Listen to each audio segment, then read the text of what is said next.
Buenos días, amados. Damos gracias al Señor en esta mañana por un domingo más. Les invito a que en esta mañana abran las Sagradas Escrituras en la segunda carta del apóstol Pedro, el capítulo 1.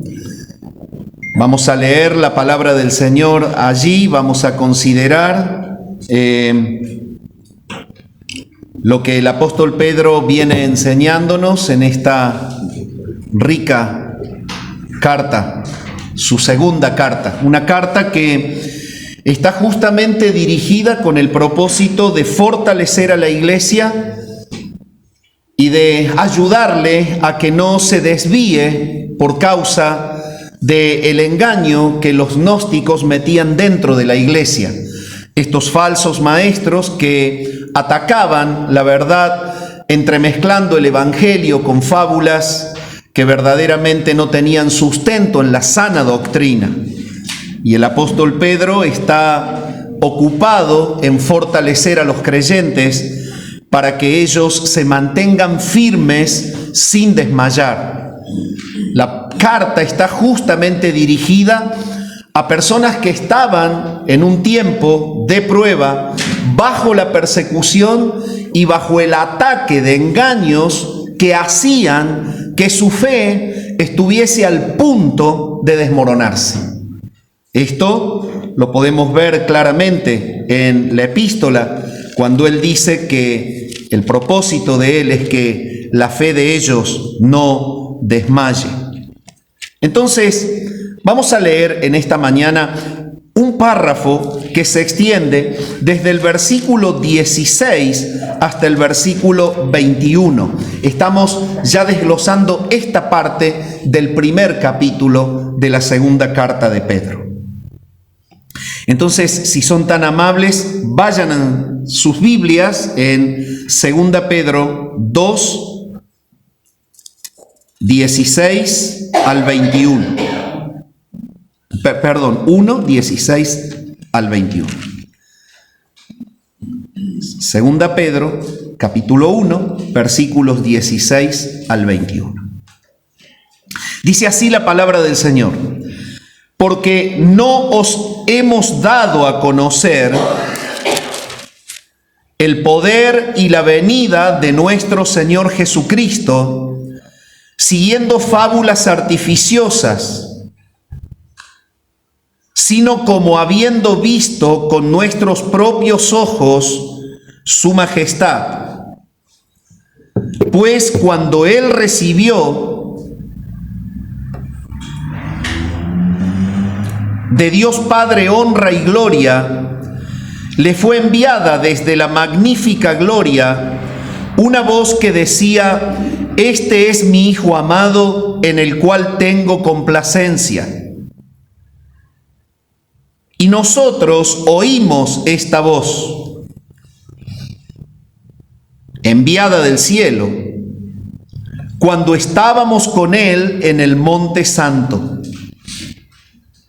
Tenemos también la palabra profética más segura, a la cual hacéis bien en estar atentos, como a una antorcha que alumbra en lugar oscuro, hasta que el día esclarezca y el lucero de la mañana salga en vuestros corazones.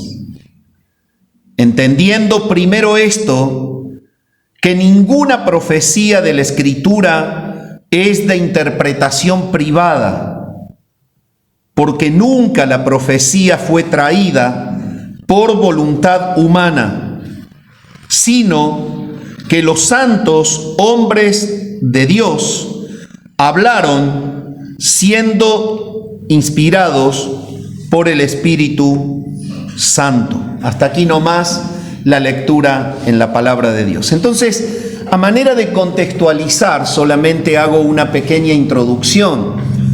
Pedro está escribiéndole a una iglesia que está bajo el ataque del engaño del gnosticismo. Y el engaño del gnosticismo había afectado a la iglesia en dos pilares fundamentales que en realidad están resentidos. El gnosticismo mismo asumía que Cristo era un eón, era un ser espiritual creado inferior, que Él había sido enviado para iluminar a las personas a poder liberarse de la prisión del cuerpo y hacer que el humano tuviese conexión con lo espiritual. Pero tristemente, obviamente porque es un engaño, no lo consideraban como Dios.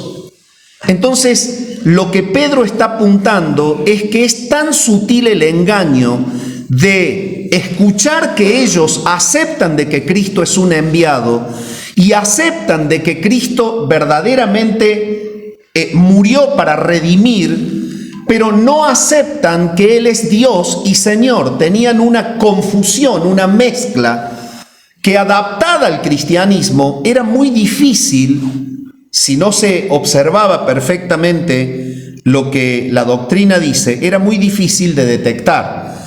Y esto es lo que Satanás usa como estrategia desde el principio. La mentira debe ser tan similar a la verdad, porque justamente ahí está la capacidad de poder hacer su efecto. Y entonces ellos tenían una verdad a medias, pero en esa verdad a medias tristemente atacaban el fundamento principal, es el hecho de que no asumían el señorío de Cristo en ellos. Y al no asumir el señorío de Cristo en ellos, enseñaban la libertad de poder con el cuerpo hacer lo que uno quisiera, porque el gnosticismo tiene base dualista, es decir, simplemente se le enseña a la persona que como el espíritu proviene de Dios y es bueno, pero el cuerpo está contaminado con lo malo, el dualista piensa que lo que se hace con el cuerpo no contamina el corazón ni el espíritu. Verdad refutada por la palabra, en donde la Escritura habla que es desde el corazón, desde donde surgen los malos pensamientos, los adulterios y las malas acciones. Estoy haciendo un contexto histórico y cultural de lo que era el escenario de la epístola. Y evidentemente, cuando ellos escuchaban que si pecaban no había problema, evidentemente estaban descalificando el llamado de Cristo a la vida de santidad y al verdadero objetivo de la iglesia, la finalidad de mostrar a Cristo con las vidas. Eso se dejaba de cumplir. Ese era el primer ataque. Cristo no es Señor, no es necesario sujetarnos a Él. Entonces el señorío de Cristo era atacado por el gnosticismo. Pero el segundo ataque que ponía justamente en duda la fe cristiana era el retorno de Cristo. Y las personas que esperaban a Cristo y que con esperanza se sujetaban al Señor, habían dejado de esperarle. Por un lado eran invitadas a pecar libremente, deliberadamente, total, no le hacía nada al espíritu lo que el cuerpo hiciese. Y en segundo lugar, no esperen a Cristo. Entonces, imagínense ustedes el escenario interno de los creyentes bajo la influencia dañina del gnosticismo.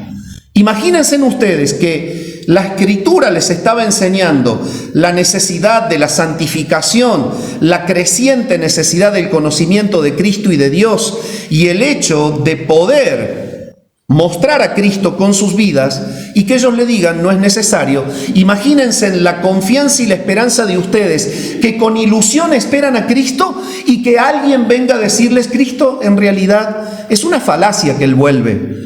Todas las cosas siguen como están. ¿Qué les quedaría a ustedes si no tienen un Señor y si no esperan a un Redentor que nos introduce en una gloria final? ¿Qué les queda de esta vida contaminada, sufriente y complicada? Ese era el estado de ellos. Ahora, lo que yo quisiera es analizar cómo es que Pedro alienta a la iglesia. Hemos leído un párrafo en donde ya en el sermón pasado se desarrolló que la estrategia de él fue mostrar que realmente Cristo sí venía. Entonces, lo que Pedro hace estructuralmente es a la mentira simplemente abordarla con la verdad. Para mostrar que Cristo es Señor y Salvador, habló de la salvación. Todo el capítulo 1 y en el sermón pasado les di 5 fundamentos que él fortalece en toda su predicación del capítulo 1. Entonces los lleva a mirar al Cristo que salva. Él no puede ser Salvador si no es Señor. Luego, Él se dedicó a mostrar que Cristo sí viene, porque Él en su primer venida, en el escenario de la transfiguración, mostró claramente que Él es el Rey. Cuando Él estuvo en el monte de la transfiguración y su rostro se iluminó y su cuerpo sufrió una metamorfosis y mostró su gloria, Él estuvo diciendo a ellos, y fueron testigos, Pedro, Jacobo y Juan, que fueron los que Él llevó, Cristo les estuvo diciendo, este es el poder del reino, yo soy el Rey. Entonces Pedro vuelve a la iglesia que confía en el retorno de Cristo, mostrándoles que Cristo evidenció ser el Rey y que el reino futuro tendría la gloria y el poder de ese Rey. Pero ahora Pedro adopta una metodología aún justamente más profunda y más firme, porque como Él les estaba diciendo, esto fue una experiencia mía y ellos padecían de duda, el Espíritu Santo lo guía a Pedro a que lleve a la iglesia a superar la duda. Y como una experiencia humana puede ser puesta en duda, Pedro los lleva de la mano a lo que no puede ser puesto en duda y los lleva a observar que la Escritura es la que habla de que Cristo vuelve. Ese es el trasfondo del párrafo que hemos leído. Y esa es la manera en la que Pedro alienta a la iglesia y la lleva de la mano a que supere la carcoma de la duda.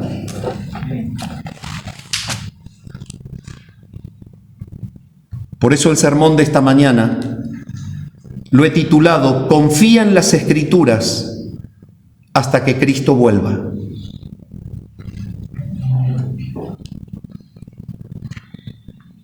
Este sermón contiene una introducción que la acabo de expresar y la voy a ampliar.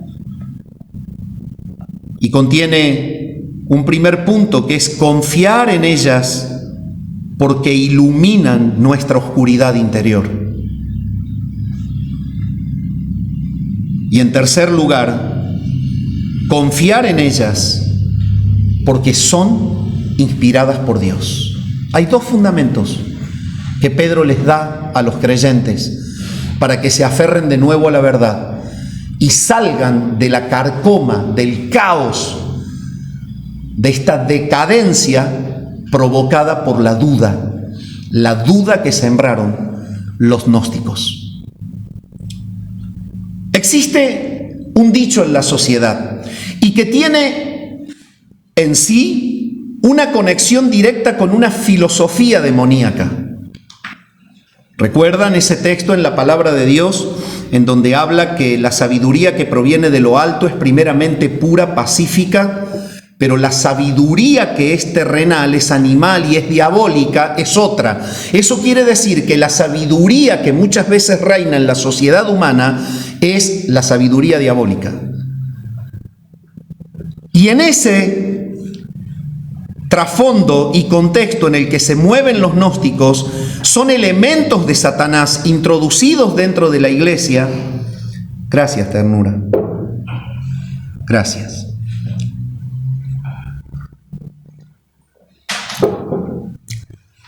Esto me va a suavizar un poquito la garganta. Gracias. Retomando. Pedro lo que está haciendo justamente es llevarlos a ellos a que superen el caos de la duda. ¿Por qué? Porque los gnósticos están siendo utilizados como instrumentos de Satanás para destruir la iglesia, sembrando dudas del verdadero evangelio. El dicho que acabo de mencionar es este: siembra una duda y cosecharás desconfianza. Esto hace el diablo. proviene de la misma acción satánica del dicho que está en la sociedad. Yo no les estoy diciendo nada que ustedes no hayan oído, especialmente personas adultas. Divide y reinarás. Es exactamente el mismo foco, es el mismo satanismo el que provoca las dos expresiones y es exactamente la misma destrucción que provocan ambos. Siembra una duda y cosecharás desconfianza. Y esta es parte de la estrategia aplicada por Satanás para destruir la obra de Dios. Esto es lo que está ocurriendo en la iglesia con los hermanos de ese lugar. Evidentemente, debemos observar la manera en la que Dios nos ayuda a superar ese problema. Es el que ellos tenían. Es así como sucedió en el huerto del Edén. Podemos notar en la Escritura que la estrategia de sembrar una duda para cosechar una desconfianza es satánica. En Génesis capítulo 3, versículos 1 al 5, podemos observar lo que la palabra de Dios nos enseña. Pero la serpiente dijo a la mujer, signos de interrogación, ahí está la siembra de la duda. ¿Con que Dios os ha dicho no comáis de todo árbol del huerto? ¿Qué hizo la serpiente? Puso en duda la verdad de la palabra de Dios. Esa es la manera en la que trabaja el diablo. Siembra la duda, pone justamente en duda la verdad de la palabra de Dios. El versículo 2 de Génesis 3 dice, y la mujer respondió a la serpiente, del fruto de los árboles del huerto podemos comer, pero del fruto del árbol que está en medio del huerto, dijo Dios, no comeréis de él, ni le tocaréis, para que no muráis. Entonces la serpiente dijo a la mujer, no moriréis. Primero sembró la duda, lo que hizo fue generar desconfianza. En segundo lugar, tiró la mentira y la mujer la tomó. Lo primero aflojó el corazón de Eva, lo segundo lo cautivó y lo destruyó. Ah, ¿con que Dios les dijo? Ah, sí.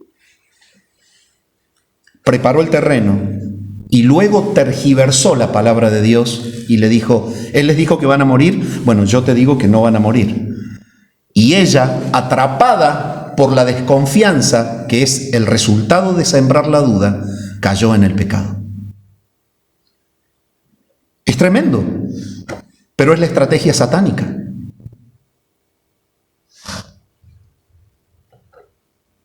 Sino que sabe Dios que el día que comáis de él serán abiertos vuestros ojos y seréis como Dios, sabiendo el bien y el mal. La manera en la que Satanás usó para lograr reducir a Eva fue entonces justamente sembrar la duda de la palabra de Dios. No confíen tanto en la palabra de Dios. Más vale ajustense en sus pensamientos, en sus ideologías. Esta es la manera en la que la iglesia puede ser atacada. Y el problema era que ya no era atacada por la persecución de afuera. La primera carta de Pedro se refirió al ataque de los de afuera, a la murmuración de los de afuera, a la obra desgastante de los dañinos que querían aniquilar el cristianismo en este primer siglo de la iglesia. Ahora él está trabajando en un problema aún más profundo, con un resultado aún más nefasto, y es cuando la duda se siembra por dentro. Y los gnósticos sembraban la duda por dentro. De la misma manera, los falsos maestros gnósticos copian la estrategia de Satanás. Y por eso estoy diciendo que eran instrumentos de Satanás. De la misma manera, los falsos maestros gnósticos habían sembrado dentro de la iglesia la duda en cuanto al retorno del Señor. Hagan ustedes un paralelismo de actitud entre Satanás, la serpiente, trabajando en Génesis 3, del 1 al 5, lo acabo de mencionar, y lo que dice la segunda carta de Pedro en el capítulo 3 y en el versículo 3. Pedro en el capítulo 3 de la carta viene hablando del carácter de los falsos maestros, estos que están introducidos en la iglesia y que lo que hacen es confundir el evangelio con toda la doctrina falsa del gnosticismo. Y una vez que les dice cómo son ellos y el final que van a tener y lo destructivo que es la labor que hacen, Entonces ahora les dice en el versículo 3, sabiendo primero esto, que en los postreros días vendrán burladores andando según sus propias concupiscencias y diciendo, ¿qué es lo que dicen? ¿Dónde está la promesa de su advenimiento? La verdad que yo tengo dudas de que Cristo vaya a volver. ¿Dónde está? Estrategia satánica. Sembra la duda, cosechás desconfianza. Y eso traía aparejado el resultado que Pedro mismo deja plasmado en la carta, para que no caigan de la firmeza de su fe. Cuando el diablo quiere destruir a los creyentes de la firmeza de la fe, lo que hace es sembrar la duda que provoca la desconfianza, poner en duda la promesa del retorno de Cristo. Por eso es que lo dice. Pedro los está desenmascarando y les está mostrando que les ha hecho mal a ellos escuchar de parte de los gnósticos esta duda. ¿Dónde está la promesa de su advenimiento? La verdad, las cosas están en el mundo como siempre fueron. Miren, desde que Dios creó el mundo, nada pasó. No vino Cristo. Hace 200 años, 100 años, se habla de eso, en la antigüedad ya se predicaba eso y nunca viene. Hoy en día está el mismo problema. Hoy hay gente que dice, ¿y Cristo? ¿Y cuándo va a volver? A la final, mira, hace 2000 años que la iglesia cristiana viene predicando de Cristo. Aunque ustedes no lo crean, ambas bases del gnosticismo están operativas en la iglesia de hoy. Muchas iglesias asumen que Cristo es Salvador, pero no lo quieren como Señor. Y no lo quieren como Señor porque no es cómodo sujetarse a un Señor con el estándar de vida, la rectitud de carácter que Cristo impone. Y en segundo lugar, muchos están en las iglesias, pero solo procuran el bienestar de la iglesia y no tienen una conciencia clara de la esperanza que deben vivir como cristianos para esperar el retorno del Salvador.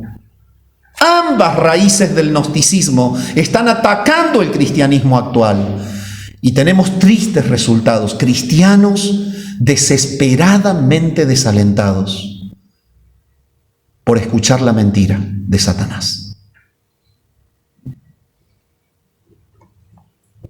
Ponen en duda la promesa del retorno. Paralelismo, y no quiero ser repetitivo, pero lo considero tan importante para desarrollar después lo otro que queda. Huerto del Edén, ¿con que Dios os ha dicho? Y ahí está el oído humano. ¡Ay, será verdad! Segunda Pedro capítulo 3. ¿Dónde está la promesa de su advenimiento? El Señor no viene. ¿Qué dice la palabra? Que sí viene. Pero el humano, caído en el pecado, tiene la sensibilidad de asociarse y por gusto escuchar la mentira. ¿Y sabe por qué? Por una simple cosa, porque no pasa lo que escucha, por la verdad absoluta. Y ese es el mensaje del Señor en esta mañana. Una iglesia bíblica se basa en la palabra de Dios, no se basa en los dichos. Se basa en la Biblia. El problema de ellos era que se apartaron de la palabra y se aferraron a la boca de los falsos maestros. Y evidentemente cayeron en el efecto destructivo de la duda sembrada. Tal como Pedro lo aclara en la misma carta, el resultado de la siembra de esta duda era la destrucción de la firmeza de la iglesia. Tal como Pedro lo dice en la segunda carta, el capítulo 2, y el versículo 17 del capítulo 2. Él dice lo siguiente: así que vosotros, oh amados, sabiéndolo de antemano, guardaos. Primero les habla quiénes son los falsos maestros y qué es lo que hacen. Ahora más abajo en el versículo 17, Él les dice, guárdense, no sea que arrastrados por el error de los inicuos, ocurra algo con la siembra de la duda. ¿Qué? Caigáis de vuestra firmeza. ¿Hacia dónde va el ataque de Satanás en una iglesia? Hacerla endeble, que no esté firme, que no tenga en claro el señorío de Cristo sobre ella, que no tenga en claro que Cristo retorna por segunda vez y que viene a instituir su reino, que no tenga en claro que hasta que Cristo retorna, la iglesia tiene que vivir bajo el señorío de Cristo y en una espera de Él viniendo a buscarnos. Entonces, el resultado era caer de la firmeza. Y mi pregunta es, ¿cómo está tu firmeza en los fundamentos del Evangelio en esta mañana? El apóstol mismo les advierte que si en ellos germina la semilla de la duda, sembrada por los falsos gnósticos, ellos van a caer de la firmeza. Y es por esto que el apóstol Pedro se dedica a fundamentar por dos medios la verdad de que Cristo sí vuelve por segunda vez. En primer lugar, ya lo expliqué, él mencionó la experiencia que él tuvo viendo la gloria del reino futuro en su primer venida. Lo vio glorificado. Pero por si eso también lo ponían en duda, ahora trata con un fundamento mucho más firme que no puede ser puesto en duda. Y es el hecho de que Dios a toda la verdad se ocupó de dejarla contenida en un libro que es la Sagrada Escritura, la cual revela todo el plan de Dios de principio a fin, en donde verdaderamente advierte, anticipa y anuncia que Cristo vuelve por segunda vez. Entonces entramos al primer punto fuera de la introducción. Confiemos en la palabra porque ellas iluminan nuestra oscuridad. En primer lugar, debemos entender que cuando la duda ha surtido su efecto, es como que en el corazón del creyente y en el corazón de la iglesia, una lámpara redujese su luminancia.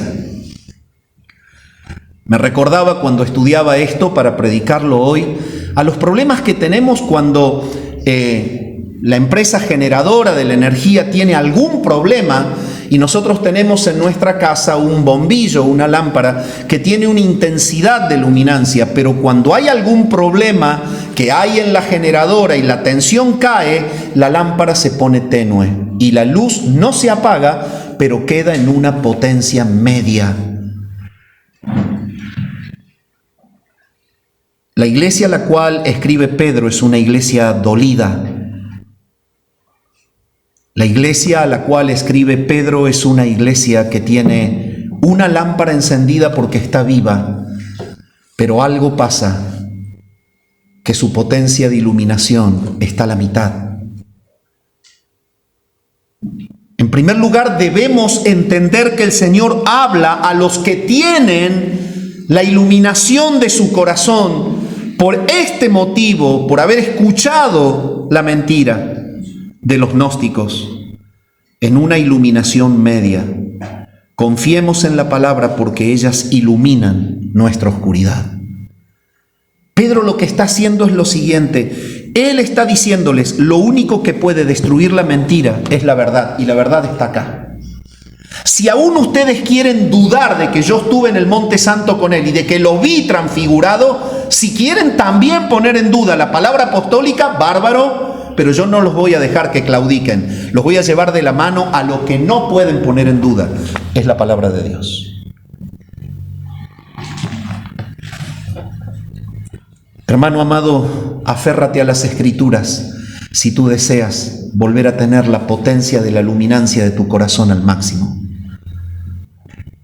Y es allí donde Pedro dice en el versículo 19, tenemos también la palabra profética más segura, a la cual hacéis bien en estar atentos como a una antorcha que alumbra en lugar oscuro, hasta que el día esclarezca y el lucero de la mañana salga en vuestros corazones.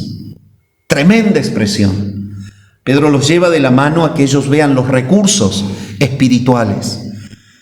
Y el recurso espiritual para poder superar el flagelo de la duda y lo que provoca la duda, que es la desconfianza, y lo que provoca esta desconfianza, que es el desánimo y es caer en la fe, es llevarlos a la palabra de Dios. Y Él les dice, tenemos un recurso que no puede ser refutado. El recurso que Dios ha dejado, que es lo más seguro que Él ha dejado, es lo que Él ha escrito.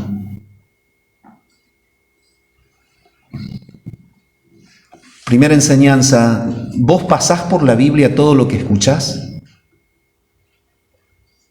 Los hermanos de Berea hacían eso y les iba bien. Cuando les hablaba Pablo, ellos pasaban por la Escritura lo que escuchaban. ¿Por qué? Porque se aferraban a lo más seguro. Te hago una pregunta, ¿vos pasás por la Biblia lo que escuchás? ¿Las predicaciones de esta iglesia las pasás por la Biblia?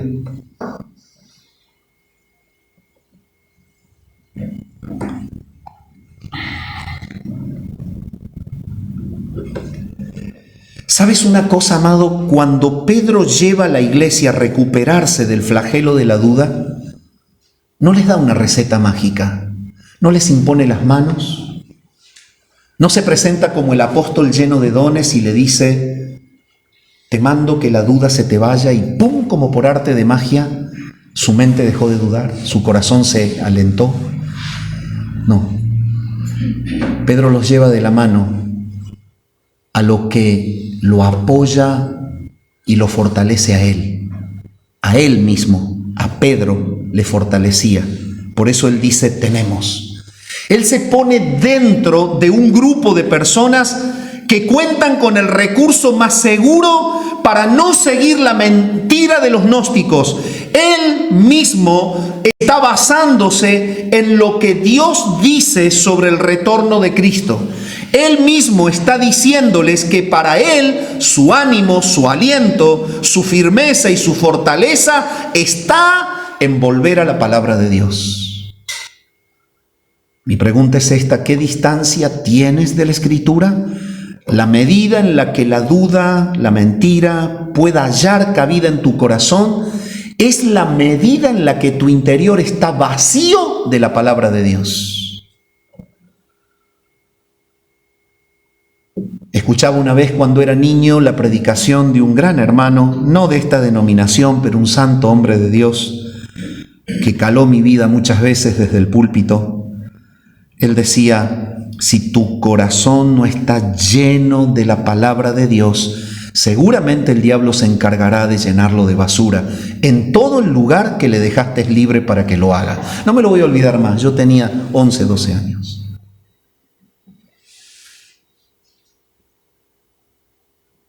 ¿A dónde se encuentra el verdadero gozo, la firmeza y la fortaleza? En volver a la palabra de Dios. En volver a la palabra de Dios. Ese es el fundamento de una iglesia bíblica. De esta manera vemos que el método de Dios para oponerse a la duda de Satanás siempre fue remitirse a las Escrituras. Y como el objetivo de Pedro es que vuelvan a Cristo, que se aferren a Cristo, mi objetivo en esta mañana es mostrarles que es Cristo quien aplicó el mismo método que Pedro está enseñando. Díganme ustedes, ¿en qué lugar de la palabra de Dios el mismo Señor Jesucristo utilizó el recurso de las Escrituras para oponerse a la mentira de Satanás, si no fue en el monte de la tentación? Estamos viendo una estrategia que la Biblia registra. La duda en el Edén es la misma duda en la iglesia que Pedro estaba alentando. La duda del origen, con que Dios os ha dicho. La duda de la iglesia, Cristo va a volver. De la misma manera Satanás le dijo al Señor, yo te voy a dar todo esto si tú postrado me adoras. El Señor no le dijo: Satanás, ¿sabes que te estás metiendo contra el Hijo de Dios? ¿No sabes que yo soy Dios mismo?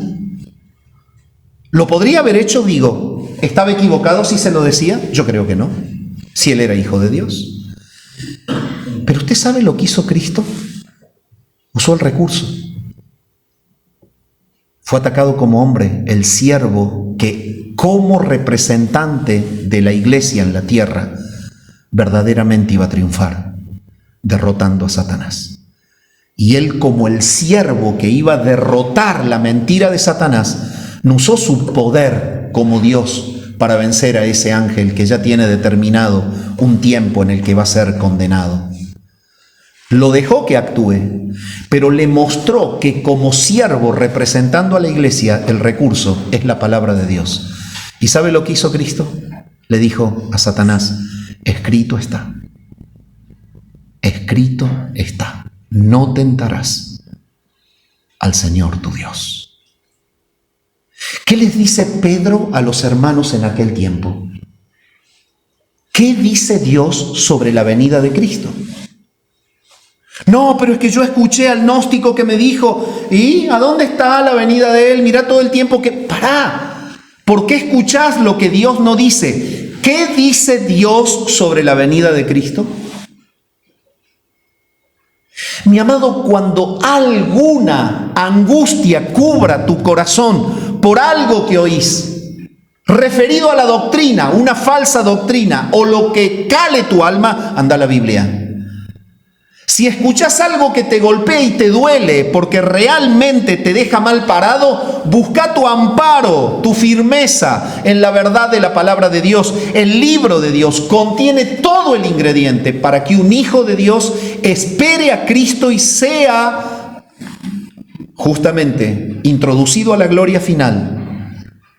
Pedro lo ha dicho, sin caída. Lo dijo, lo estudiamos.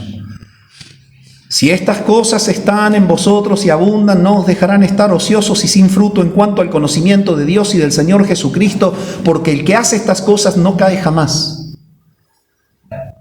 Está el recurso de todo lo que Dios ha dejado en la palabra para que podamos vivir una vida firme. Evidentemente, si el Señor mismo, estando en el monte de la tentación, representándonos, siendo el siervo perfecto, que podría ser fiel, ya que Israel no lo fue, pero él podía ser fiel, y que le anticipa a Satanás que va a caer Satanás bajo su propia muerte, la muerte que él cumpliría en la cruz. Él allí, como hombre fiel, dijo: escrito está. Yo te invito que en esta mañana vuelvas a las Escrituras si quieres recuperar todo lo que quizás en tu vida la estrategia del enemigo logró. El decaimiento, la falta de gozo. Vuelve a las Escrituras, anímate en la palabra de Dios. Cristo vuelve. Ese es el mensaje. Cristo vuelve. Ese es el mensaje. Y es lo que Pedro les está diciendo. Él les dice: tenemos la palabra profética más segura. La expresión tenemos indica que de una manera todopoderosa Dios se ha ocupado de que a las manos de su pueblo lleguen todas y cada una de las palabras que necesitamos para confiar y gozar de sus promesas. Esto quiere decir que sus palabras inspiradas no necesitan de la confirmación de la experiencia humana. Eran mucho más firmes que quizás lo que Pedro pudo ver, porque en realidad lo vio él, Jacobo y Juan, pero el auditorio que recibe la carta dice: pero yo no estuve ahí. Siempre el humano que duda pone en duda todo. Pedro les está diciendo: estuvo Jacobo, Juan, estuve yo, vimos al Señor, escuchamos la voz del cielo, el Padre lo respaldó a Cristo. Pero ellos pueden decir: y no, yo tengo duda. Siempre existe el Tomás. Si yo no meto la mano en la llaga y no voy a creer. Pero el Señor nos lleva a la palabra, porque ahí no pasa por la experiencia humana. Ahora, si no querés creer en las experiencias humanas, pero tampoco tocas la Biblia, mira, yo te voy a decir algo. Vas a ser un cristiano dubitativo y un cristiano verdaderamente sin gozo, no en esta iglesia, a donde vayas, en cualquier lugar. Si te aferrás a la palabra de Dios, vas a ser un cristiano lleno de esperanza y por ende lleno de gozo.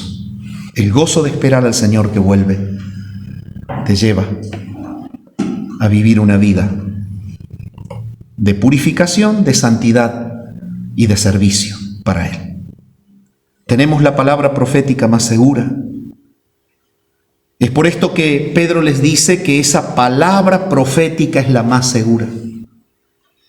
Y en relación a esto, el pastor MacArthur enseña lo siguiente: a lo largo de la historia de la redención, Dios mismo ha enfatizado reiteradamente que su palabra inspirada es verdadera, es infalible y la fuente totalmente suficiente de la verdad, lo cual no requiere confirmación humana. Esta palabra profética más segura a la cual se refiere Pedro abarca todo el Antiguo Testamento y todo lo que en el Nuevo Testamento se va a escribir sobre el retorno del Señor. El Antiguo Pacto y el Nuevo Pacto hablan de la venida de Cristo. Y es más, en el Nuevo Testamento hay registros de la segunda venida de Cristo que se dijeron al principio de los tiempos. Pedro les enseña entonces a remitirse a la verdad revelada en las Escrituras. Y esta es la conducta que quisiera reafirmar en esta mañana. Decime, hermano, ¿qué te es más fácil? ¿Escuchar y creer? ¿O escuchar y analizar con la palabra antes de creer? Lo más fácil es escuchar y creer. Lo que la iglesia no hace es escuchar, analizar y luego creer lo que dice acá. Y ahí viene el problema. Es el vínculo con las Escrituras lo que trae la decepción. Es el vínculo con las Escrituras lo que trae el decaimiento. Es el vínculo con las Escrituras lo que trae caer de la firmeza de la fe. Por eso Pedro los lleva a la palabra. Si ustedes van a la palabra, la mentira de los gnósticos de que Cristo no vuelve cae por su propio peso, porque la palabra dice que sí vuelve. Pedro les exhorta a creer de todo corazón a enseñanzas que ellos conocían. Ellos estaban imbuidos del antiguo pacto, o sea, tenían en claro mucho del antiguo pacto, porque se enseñaba. En Isaías 25, 8 y 9, la palabra de Dios dice: destruirá a la muerte para siempre. Una palabra profética. Esto va a ocurrir en la venida del Señor. Y enjugará a Jehová el Señor toda lágrima de todos los rostros. Es lo mismo que recibe Juan en la isla de Patmos por el Espíritu. El Señor enjugará toda lágrima cuando Él venga, creando cielos nuevos y tierras nuevas. La misma promesa del antiguo pacto que Isaías registra es la misma del nuevo pacto que Juan recibe. Porque Jehová lo ha dicho. Jehová lo ha dicho. Pedro está llevándolos a que se aferren a lo que Dios dice. Y la manera en la que la iglesia se recupera y vuelve al gozo de la salvación es cuando se afianza, se aferra a lo que Dios ha dicho. Se dirá en aquel día: he aquí, este es nuestro Dios, le hemos esperado y nos salvará.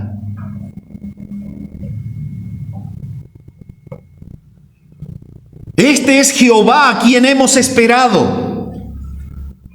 Nos gozaremos y alegraremos en su salvación. ¿Saben? La persona que hace suyo el dicho del profeta destruye la maldad del gnóstico, que lo que quiere es verlo destruido, postrado y apartándose de la fe.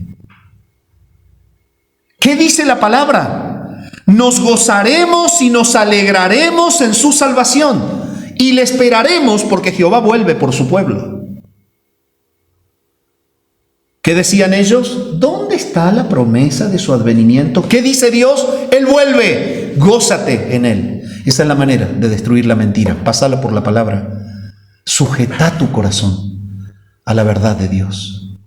Y eso provoca gozo, firmeza. La luz que está tenue vuelve a encenderse, se ilumina. El mandato del apóstol Pedro es a leer la profecía. Vayan a las profecías, vean que sí dice que Cristo vuelve.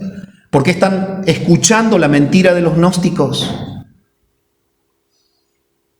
De la misma manera anticipa el profeta Zacarías en el capítulo 14 y el versículos 3 al 5. Después saldrá Jehová y peleará con aquellas naciones como peleó en aquel día en la batalla, y se afirmarán sus pies en aquel día sobre el monte de los olivos. Es Jehová viniendo, es emitiendo un juicio sobre las naciones, es asentando un reino definitivo en cielos nuevos y tierras nuevas. Allí va a ocurrir esto que dice Zacarías. Tanto Isaías como Zacarías le daba a la iglesia en ese tiempo el descanso de gozarse en la promesa del retorno del Señor, cuando ellos estaban prestando su oído a lo que los destruye.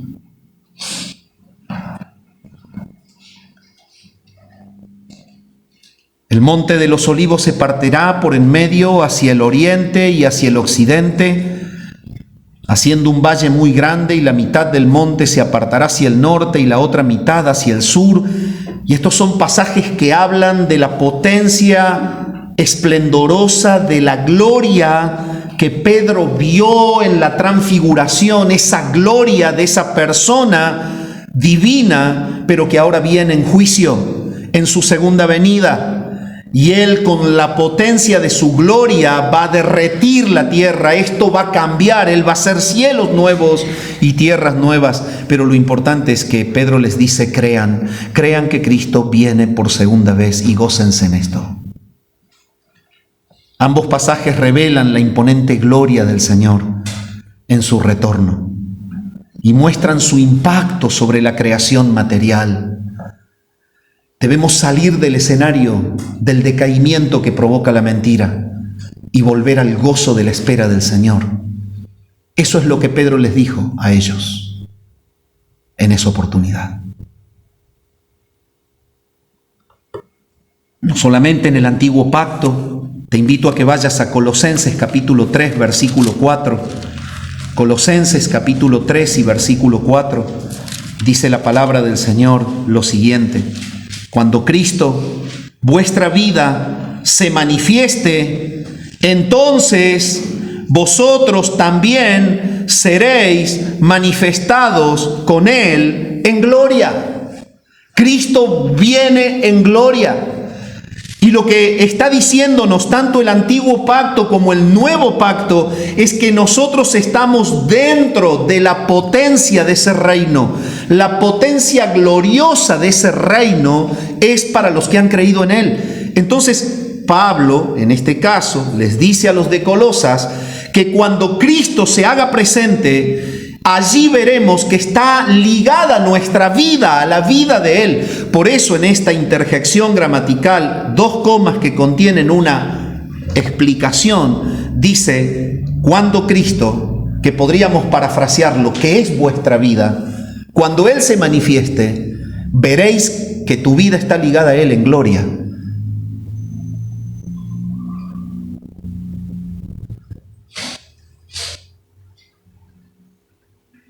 Es esa misma gloria que le anticipó Él a Pedro y les dijo: miren, yo soy el Rey. Yo voy a volver en gloria.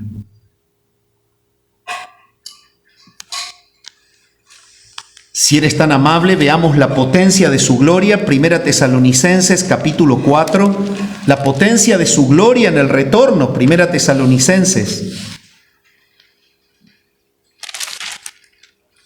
el capítulo 4.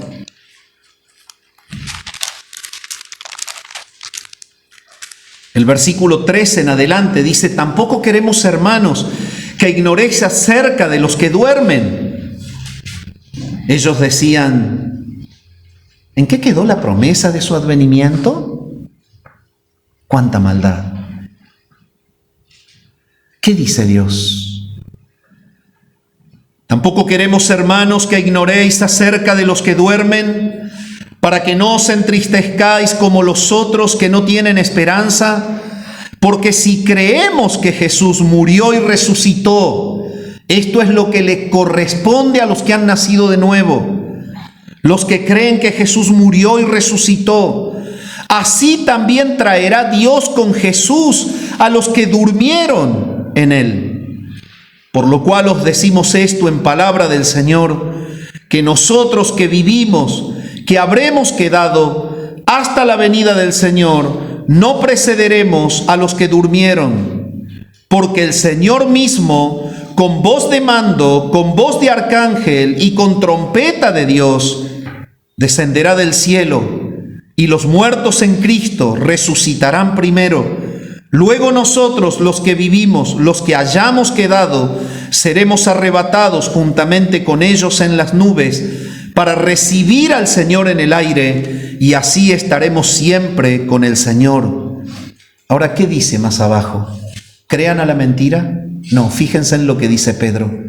Por tanto, alentaos los unos a los otros con estas palabras. Es que el retorno de Cristo le provoca a la iglesia el verdadero aliento. Son palabras de esperanza. Sabemos nuestro rumbo, sabemos hacia dónde vamos. Debemos mirar a Cristo y mirar su venida. Su retorno es inminente y eso debe ser un aliento constante de los unos para con los otros.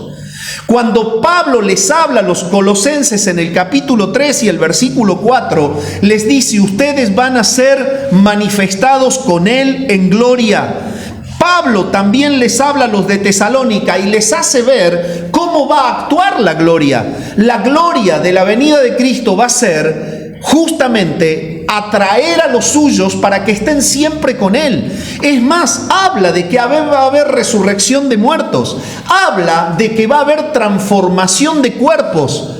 La metamorfosis que el Señor experimentó en la transfiguración es la metamorfosis que la misma iglesia, los que están en el reino, pasarán a experimentar en el momento del retorno del Señor. Su retorno es con poder y gloria. La mentira de los gnósticos es: ¿dónde está la promesa de su advenimiento? Dime qué haces cuando escuchas algo. Te puedo anticipar, te decaes cuando no te sujetas a la palabra de Dios. Es el Señor que dice: yo vuelvo con el poder de la gloria del reino. Lo conectamos con el texto del antiguo pacto. Él le pondrá punto fin a la muerte, una paráfrasis de la palabra de Isaías. Pablo está diciendo en Tesalónica: los muertos resucitarán y la gloria se manifestará de manera definitiva. Otra expresión tremenda, 1 Corintios capítulo 15, si eres tan amable, 1 Corintios capítulo 15, vamos a leer.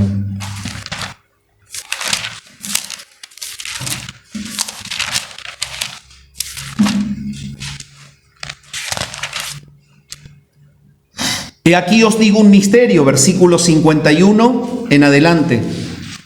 ¿Quieres saber lo que Pedro les está diciendo a los gnósticos o a los hermanos que están atacados y afectados por la mentira de los gnósticos? Lean estas expresiones. Ellos tenían las del antiguo pacto y él ya les venía profetizando, y había escritos de Pablo que ya estaban dando vuelta, porque Pedro dice que Pablo escribe con escritos que a veces son difíciles de entender y que los que son indoctos y no profundizan en las escrituras no le pueden sacar el jugo que realmente tienen. Esto quiere decir que en el tiempo de la vida de Pedro los escritos de Pablo ya daban vuelta, y evidentemente ellos tienen registros de Pablo del nuevo pacto que habla de la venida de Cristo. En Corintios 15, 51, primera carta, dice así: he aquí os digo un misterio, no todos dormiremos, pero todos seremos transformados. La metamorfosis que Cristo atravesó es la misma que nosotros vamos a pasar. Vamos a tener cuerpos semejantes al suyo en la resurrección. Es Cristo quien vuelve. Esa es tu esperanza. Nosotros estamos conectados a un reino de vida, a un reino glorioso. Solo tenemos que estar en este tiempo mostrando a Cristo y como iglesia firmes en predicar el Evangelio de Cristo, viviendo para la gloria de Dios y esperando el retorno de su segunda venida.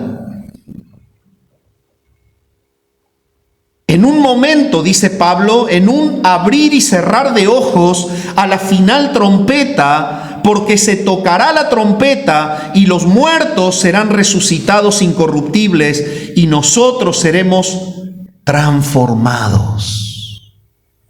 ¿Dónde está la promesa de su advenimiento? Acá. Acá. En la palabra de Dios. Hermano, gózate en que tienes la palabra profética más segura y llénate de ella.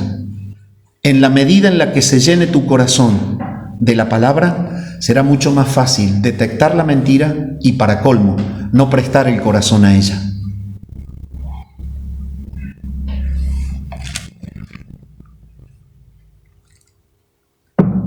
Hay muchas porciones más. Podemos ir al libro del profeta Daniel, habla de la segunda venida, la piedra cortada no con mano, que golpea sobre la imagen y luego se establece en un gran monte, que regirá todo, es el cielo nuevo, la tierra nueva, la gloria del Rey viniendo, espolvoreando la maldad de las naciones que le rechazan, poniendo en su lugar a los impíos y llevando a los que enseñan la justicia a que les resplandezca la luz como la del sol al mediodía.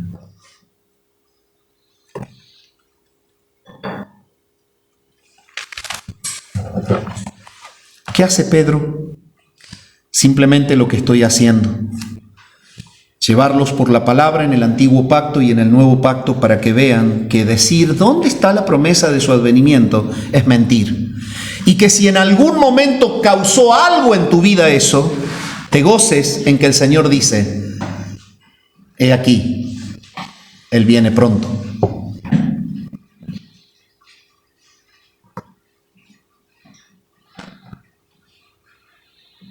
Pedro les anima a entender y les dice, hacen bien en estar atentos a esa palabra más segura. Pero agarra una metáfora y él dice, cuando ustedes están atentos a la palabra más segura, es como cuando se aferran al efecto que provoca una antorcha encendida en la luz, en la oscuridad de un camino que no tiene luz. Es una antorcha que alumbra en lugar oscuro. Cuando nos aferramos a la palabra, nuestro interior, que puede estar atravesando por justamente el efecto del engaño, de la mentira, recibe la iluminación.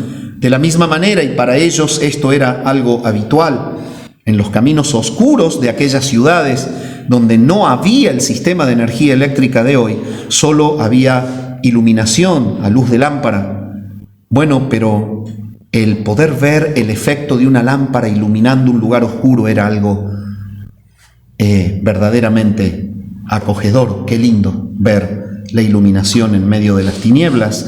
Bueno, el antiguo pacto nos habla en el Salmo 119, 105, que este es el efecto que provoca la palabra en nuestro corazón. Lámpara es a mis pies tu palabra y es lumbrera a mi camino. Pedro les está diciendo, iluminen la tenue luz de su interior con la luz de la verdad. Todo esto indica que la exposición de nuestros ojos a la expresión divina, registrada en las Escrituras, provoca un efecto de iluminación interior. Nos lleva a gozarnos en la verdad de sus promesas. Pedro les anticipa que esta actitud de exponerse frente a la palabra fiel y confiar en ella debe ser la actitud de todo cristiano. ¿Cuándo se siente dubitativo? No. Cuando se siente mal, no, si bien lo debe hacer.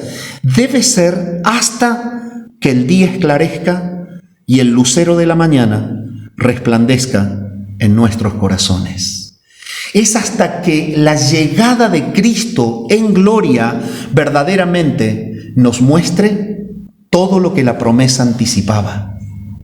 Es aferrarnos a la palabra hasta que Cristo vuelva. Eso les dice Pedro a ellos.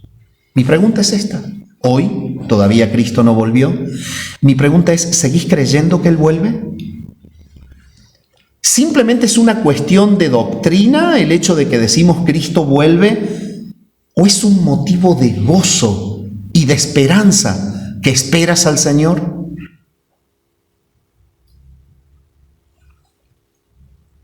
Es hasta que el día esclarezca y el lucero de la mañana resplandezca en nuestros corazones. El mismo Cristo, al venir, manifestará que nuestra vida está ligada con la de Él en gloria. Es por eso que el apóstol Juan en su primera carta, en el capítulo 3, dice: hijitos o amados, él habla así tiernamente siempre, acá dice amados, arranca diciendo: mirad cuál amor nos ha dado el Padre para que seamos llamados hijos de Dios. Es lo que Pablo está queriendo decir en Colosenses cuando dice Cristo es vuestra vida. Ustedes tienen la vida del Hijo, ustedes tienen la vida del Padre, ustedes están ligados a la gloria del reino futuro. Juan lo dice de otra manera y dice esto: amados, ahora somos hijos de Dios. Y aún no se ha manifestado lo que hemos de ser, pero sabemos que cuando Él se manifieste, seremos semejantes a Él, porque le veremos tal como Él es. Y es todo eso lo que dijo Pablo. Vamos a ser transformados, vamos a ser arrebatados con Él. Evidentemente, la verdad mitiga la mentira. El desánimo de no creer que Cristo vuelve es llevado al ánimo de volver a confiar en la promesa de su retorno. Es esto lo que Pedro está haciendo cuando escribe ese párrafo. Es el ánimo que te animo a que tengas. Es la actitud que puede en esta mañana llevarte a experimentar el gozo de la salvación. Y dime, mi amado, ¿cuál es el concepto que tú tienes de la palabra de Dios? La palabra de Dios es para ti la autoridad definitiva a la cual tú sujetas pensamientos, emociones y acciones. En segundo lugar, ¿tienes duda de ella? ¿Qué es más fácil para ti, escuchar lo que te dicen o leer lo que Dios escribió? ¿Has superado completamente tu desconfianza de las promesas del Señor en cuanto a su venida? ¿O simplemente tú dices que lo esperas porque es un lenguaje evangélico? Cuidado con eso. En el lenguaje evangélico está el hecho de decir, Cristo viene, sí, y esperamos que venga, sí. Otros dicen, todo está destruido, Él tiene que venir, sí, y es la verdad. Pero el punto es cuál es tu vínculo con el amor por su venida. Pedro los está llevando a ellos a que vuelvan a amar su venida y dejen de escuchar la mentira.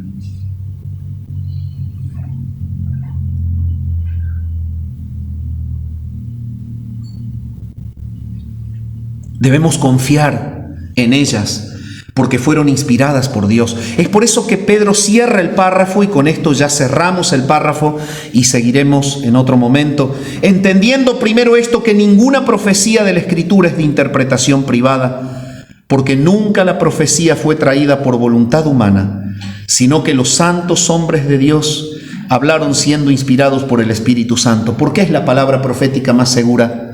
Porque Dios la dijo. ¿Por qué es la palabra profética más segura? Porque proviene de Dios y es pasada por inspiración para ser transcripta por mano de hombres. Entonces, cuando uno no tiene el hábito de leer la palabra, cuando uno no tiene el hábito de escudriñar la palabra, pero lo peor, cuando uno no tiene el hábito de sujetar el corazón a la palabra, es posiblemente porque esté fallando tu entendimiento de cuál es la fuente. Y lo que Pedro está diciendo es esto: si hay un problema en tu corazón por no sujetarte a la palabra, a la larga tu problema es con la fuente, con el dador de la palabra. Lo que Pedro está diciendo es Dios quien le inspiró. ¿La podés poner en duda? No, si no la pones en duda, ¿por qué no es tu recurso? Y no sé, bueno, anda al recurso. si no dudas del recurso, la palabra profética es la más segura. Pedro dice, entendé algo, que ninguna profecía de la Escritura es de interpretación privada. Y este texto es un texto que a veces se lo entiende mal. No está hablando aquí de que Dios ha dado la palabra para que sea interpretada solo por algunas personas iluminadas. Esto es una frase que le tira un verdadero misil a la mentira de los gnósticos. ¿Por qué? Porque los falsos maestros hablaban de la interpretación privada. La interpretación privada de un círculo que era la élite iluminada a la cual no podían llegar los comunes. Pedro, ¿qué les está diciendo? Están escuchando la mentira de los que se aluden tener la capacidad de interpretar a Dios exclusivamente. Ahora entiendan que la profecía no es de interpretación privada. Hay una fuente que Dios ha compartido, es su voz, ha dejado justamente la palabra revelada. Nunca la profecía fue traída por voluntad humana, sino que los santos hombres de Dios hablaron siendo inspirados por el Espíritu Santo. Entonces, quiere decir que los sacan de la mentira de los gnósticos, de creerse que ellos tienen el único mensaje, y Pedro los lleva al único mensaje fiel. Es todo lo que Dios como fuente reveló para que su pueblo se alimente y espere al Señor hasta que Él venga. Eso es lo que dice la palabra ahí. Y él aclara y dice, los hombres de Dios hablaron siendo inspirados por el Espíritu Santo. Vamos a 2 Timoteo capítulo 3.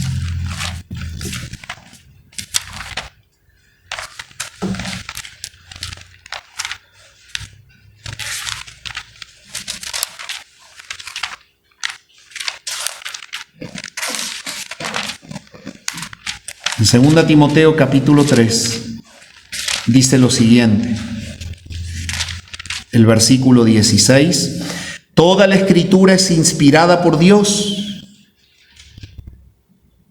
Pedro dice, los santos hombres de Dios hablaron siendo inspirados por el Espíritu Santo. Pablo dice, toda la Escritura es inspirada por Dios. Entonces, es la fuente pura, es la autoridad definitiva. Toda la Escritura es inspirada por Dios y es útil para enseñar, para redarguir, para corregir, para instruir en justicia, a fin de que el hombre de Dios sea perfecto, enteramente preparado para toda buena obra. ¿Cómo podemos entender qué es la palabra de Dios inspirada por el Espíritu Santo?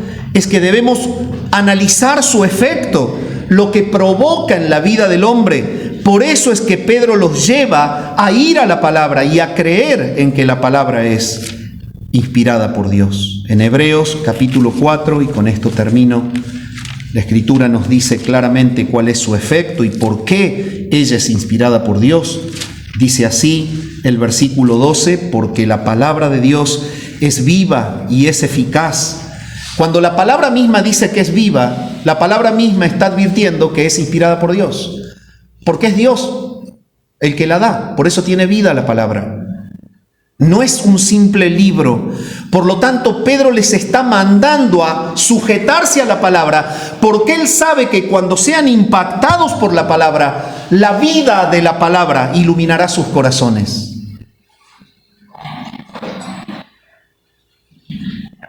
La palabra de Dios es viva y eficaz y más cortante que toda espada de dos filos. ¿Qué dice? Penetra hasta partir el alma, penetra hasta partir el espíritu. Esto no lo puede hacer una palabra dada por hombres. Ellos no eran los iluminados. Dios ha dejado una palabra que puede transformar al hombre por dentro, que puede iluminar al hombre por dentro. El escritor a los Hebreos lo aclara y dice, ella penetra hasta partir el alma y el espíritu, las coyunturas y los tuétanos, y discierne pensamientos. Por eso es tan importante leer la palabra, porque la palabra discierne pensamientos. Cuando hay duda, la palabra las discierne. Cuando hay angustias, cuando hay inclinaciones de los sentimientos al error, la palabra los discierne, se anticipa La palabra sana por dentro, acomoda las ideas, estabiliza el corazón y cambia las conductas. Pedro les dice, vayan a la palabra por esto.